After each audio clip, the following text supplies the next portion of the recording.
নমস্কার বন্ধুরা, আমি বিরাজ মুখোপাধ্যায়, ইন্সপেক্টর ডিআইবি এবং মিডিয়া সেল, জলপাইগুড়ি জেলা পুলিশ। সাম্প্রতিককালে ঘটে চলা সাইবার অপরাধের একটি প্রক্রিয়া সম্বন্ধে আজকের আমার এই ছোট্ট নিবেদন। বন্ধুগণ, অপরাধীরা সাধারণত কোনো এক কুরিয়ার কোম্পানির নাম নিয়ে আপনাকে ফোন করবে এবং আপনাকে জানাবে যে আপনি সম্প্রতি যে পার্সেলটি বিদেশে পাঠাচ্ছেন সেই পার্সেলটি দিল্লি পুলিশ বা মুম্বই পুলিশ বা অন্য কোনো শহরের পুলিশ কিংবা কাস্টমস বিভাগ আটক করেছে। খুব স্বাভাবিকভাবেই আপনি এরকম কোনো পার্সেল পাঠাননি এবং আপনি অস্বীকার করবেন যে এই পার্সেল আপনার নয়। সেক্ষেত্রে আপনাকে জানানো হবে যে ওই পার্সেল পাঠানোর জন্য আপনার তথ্য, আপনার ডকুমেন্ট ব্যবহার করা হয়েছে এবং ওই পার্সেলের মধ্যে একাধিক পাসপোর্ট, একাধিক সিম, নিষিদ্ধ ড্রাগ, নিষিদ্ধ আগ্নেয়াস্ত্র ইত্যাদি আছে। এই কারণে পুলিশ এটি আটক করেছে। খুব স্বাভাবিকভাবে আপনি সরল প্রকৃতির মানুষ হলে আপনি ভয় পেয়ে যাবেন এবং এর থেকে নিস্তার পেতে চাইবেন।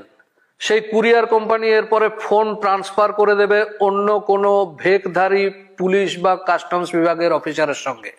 সেই অফিসার আপনাকে সহযোগিতার আশ্বাস দেবে এবং আপনার বিশ্বাস অর্জনের জন্য জানাবে, আপনার কাছে জানতে চাইবে যে সম্প্রতি আপনি আপনার আধার কার্ড হারিয়েছেন কিনা বা আধার কার্ড কোথাও ব্যবহার করেছেন কিনা।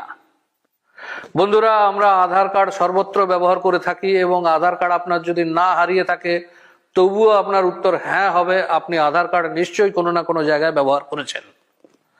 আপনার উত্তর যদি নাও হয়, তাও কিছু এসে যায় না, সেক্ষেত্রে আপনাকে জানানো হবে যে আপনার আধার কার্ডের তথ্য লিক হয়েছে বা হ্যাক হয়েছে।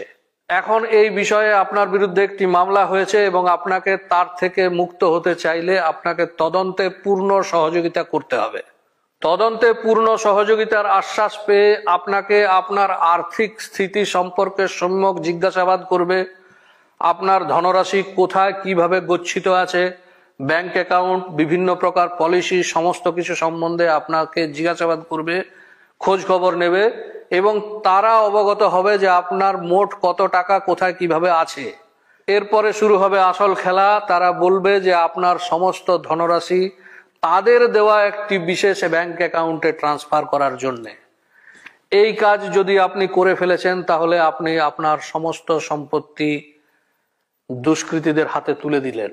সম্প্রতি গত 29শে নভেম্বর হায়দ্রাবাদের এক বর্ষিয়ান নাগরিক, তিনি তার ব্যাংক অ্যাকাউন্ট থেকে 30 লক্ষ টাকা অন্য একটি অ্যাকাউন্টে ট্রান্সফার করতে যাচ্ছিলেন, কিন্তু সেই ব্যাংক ম্যানেজারের তৎপরতায় এবং ব্যাংক ম্যানেজারের বিষয়টি সম্বন্ধে সন্দেহ হওয়াতে তিনি এক বিশাল ক্ষতি থেকে বেঁচে যান।